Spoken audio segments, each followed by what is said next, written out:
Hello everyone, कैसे हैं आप सब लोग। आई होप आप लोग अपने घरों पे सेफ होंगे। आज हम एक जिस टॉपिक पे बात करने जा रहे हैं ये काफ़ी इंपॉर्टेंट है आप लोगों के एग्जाम पॉइंट ऑफ व्यू से भी। अगर आप जम्मू कश्मीर से बिलोंग करते हैं तो वैसे भी आपको इसके बारे में पूरी नॉलेज होनी चाहिए।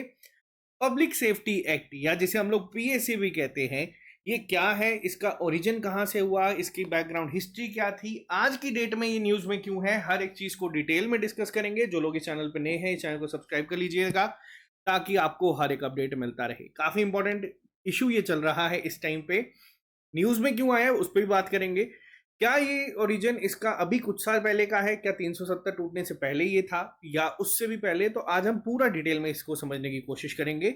जो बच्चे जम्मू कश्मीर से हैं, अगर आप लोग हमारे साथ जुड़ना चाहते हैं, अगर आप किसी भी एग्जाम की तैयारी कर रहे हैं तो आप लोग ट्रिपल एस ऐप को जो है वो डाउनलोड कर सकते हैं प्ले स्टोर पे। वहाँ पे आपको बहुत सारे लाइव और रिकॉर्डेड कोर्सेज जो है वो मिल जाते हैं, इंक्लूडेड टेस्ट सीरीज जो फ्री में भी आप लोगों को डेली बेसिस पे चलती है। और अगर आप कोड यूज करेंगे स्पेशल, आपको 10% का डिस्काउंट जो है वहां पे मिल जाएगा।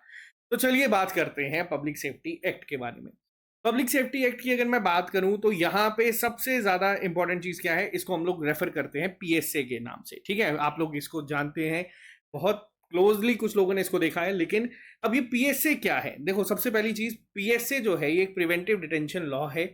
जिसको कब लाया गया था?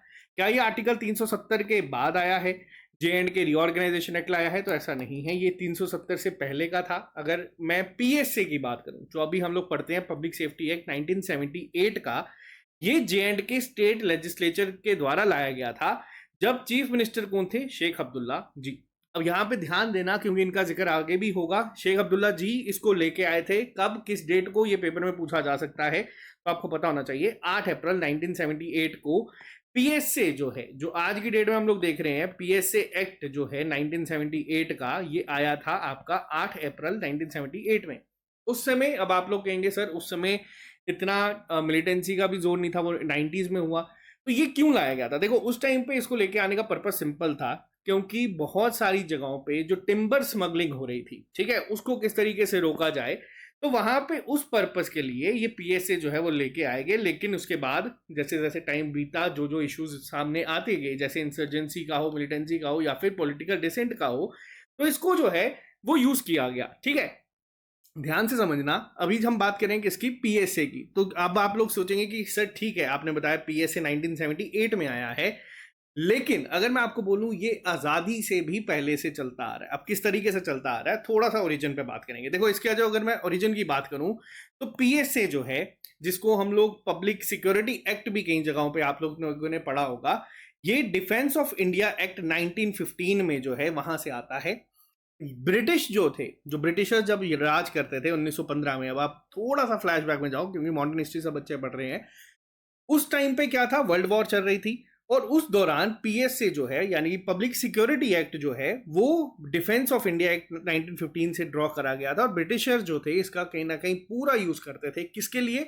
वही पर्पस के लिए, यानी कि डिटेन करने के लिए, बिना किसी के ट्रायल के। ठीक है, इंडिविजुअल्स को जो है उठा लिया जाता था, जो भी आज़ादी की मांग करता था या उस ब्रिटिशर्स के द्वारा जो है उसको वहां से उठा के उस पर बिना किसी ट्रायल के उनको ले जाया जाता था। रीजन दे दिया जाता था नेशनल सिक्योरिटी का। वर्ल्ड वॉर 1 के तहत ब्रिटिशर्स ने इसको जम के जो है वो यूज किया था।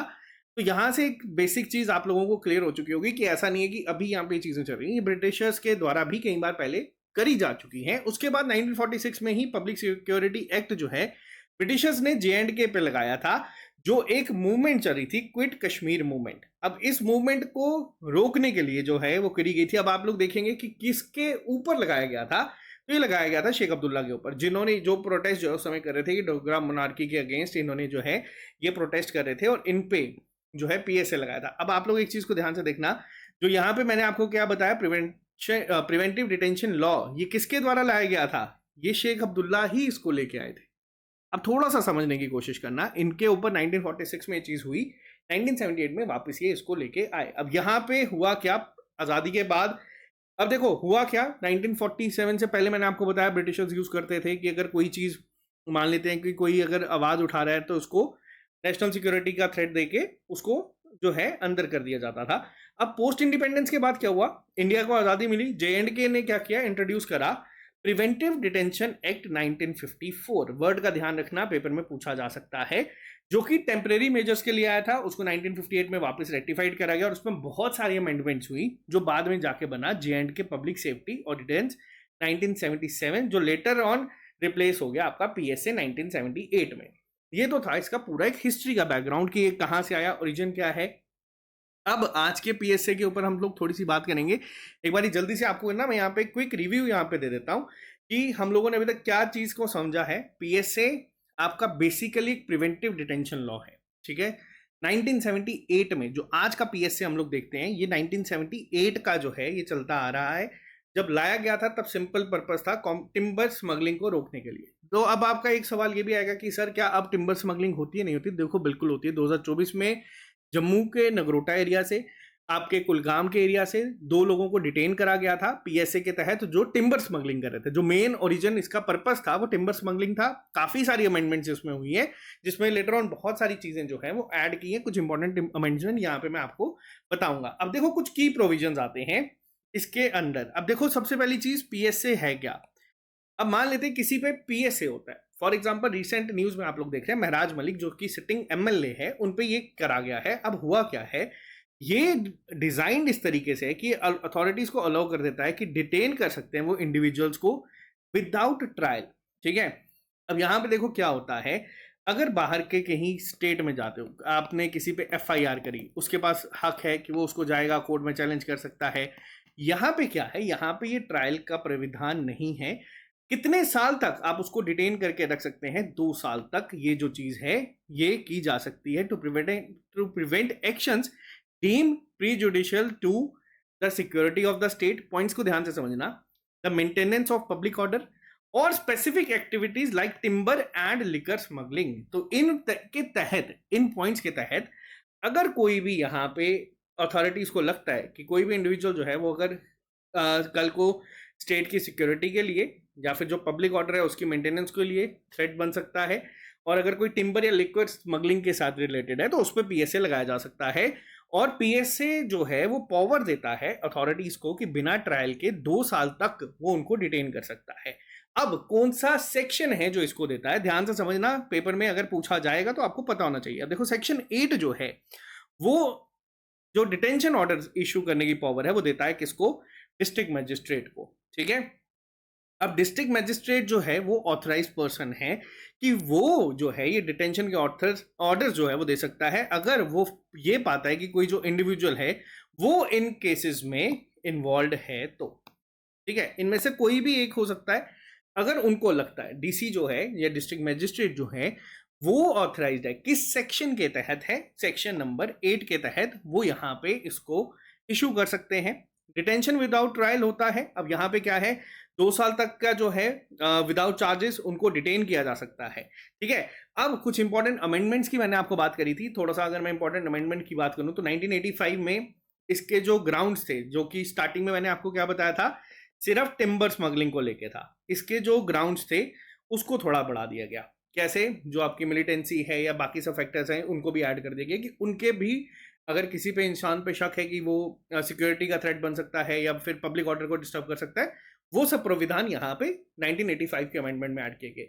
2001 में क्या हुआ, लिकर स्मगलिंग जो थी उसको भी डिटेनेबल ऑफेंस में इसमें ऐड कर दिया गया कि मान लेते हैं कि अगर कोई लिकर जो है स्मगल कर रहा है, उसको अगर पकड़ा जाता है तो उस पर भी PSA जो है वो लग सकता है। ऐसा नहीं है कि सिर्फ पब्लिक ऑर्डर को जो है मेंटेनेंस के लिए लगता है या फिर सिक्योरिटी के लिए, इन केसेस पे भी जो है आपका PSA जो है वो लग सकता है। 2012 में अमेंडमेंट हुई थी कि जितने भी माइनर्स हैं जो भी 18 साल के अंदर हैं उनका जो डिटेंशन है उसको प्रोहिबिट कर दिया गया था। यानी कि ये नहीं है कि कोई 15-16 साल का लड़का अगर मान लेते हैं स्टोर बेल्टिंग में पकड़ा गया उस पर PSA नहीं लगेगा। तो ये 2012 में हुआ था।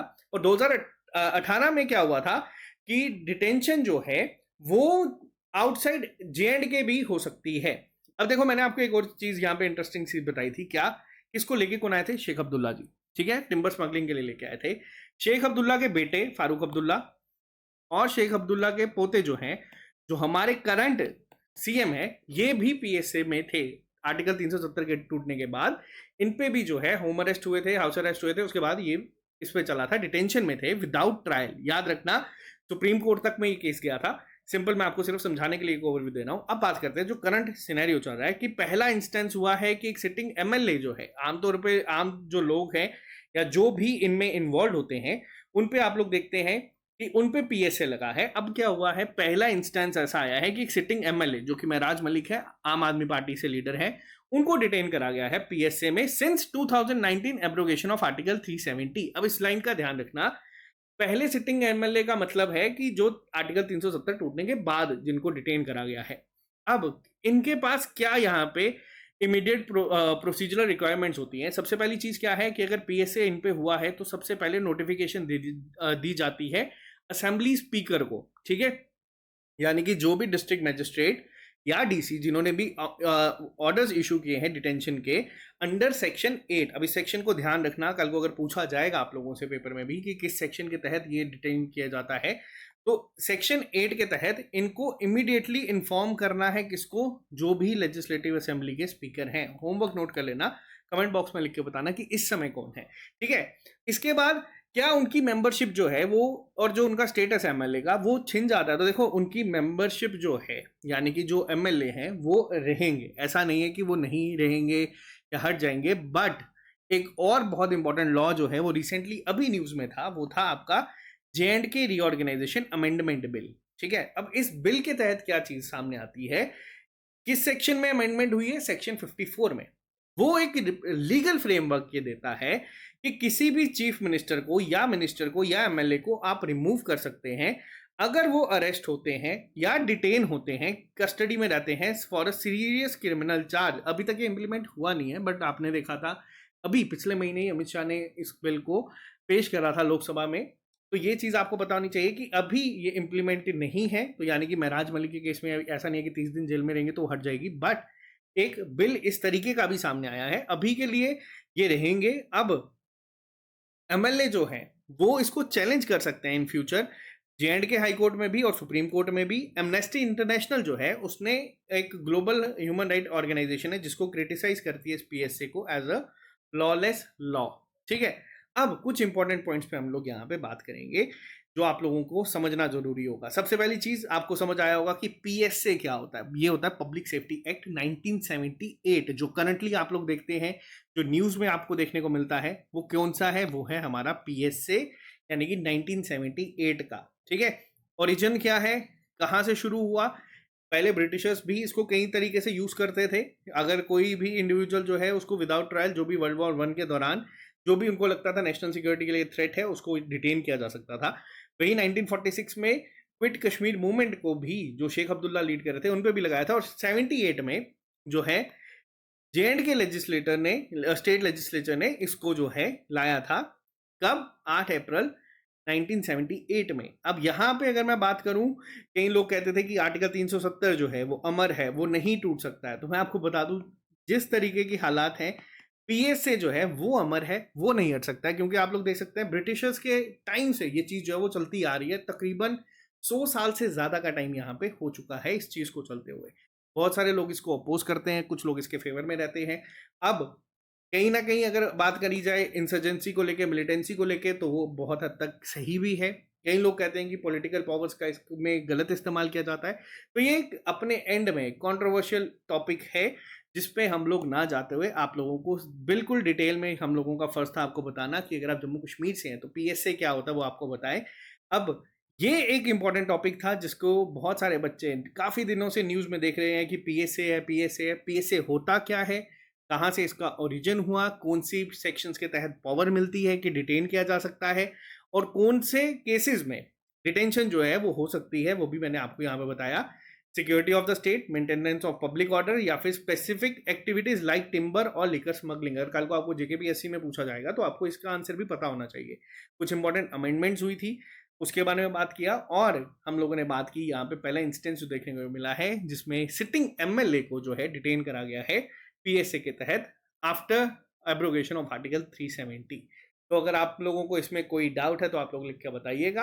बाकी एक इंपॉर्टेंट टॉपिक था जिसमें आप लोगों को यहाँ पे पब्लिक सेफ्टी एक्ट होता क्या है, कहाँ से आया है, हिस्ट्री क्या है, वो सब आपको यहाँ पे मैंने बताई है। आई होप आपको ये चीज़ें क्लियर होंगी। और कल को अगर एग्जाम में कोई क्वेश्चन बनेगा तो आप इसका आंसर कर पाएंगे। बाकी मिलते हैं आप लोगों से जल्दी नए लेक्चर के साथ। जो लोग इस चैनल पे नए हैं, इस चैनल को लाइक कर दीजिए, सब्सक्राइब कर लीजिए, ताकि आपको हर एक अपडेट मिलता रहे। अभी के लिए फिलहाल इतना ही। मिलते हैं आप लोगों से जल्दी नए लेक्चर के साथ। Bye bye, take care, all the very best.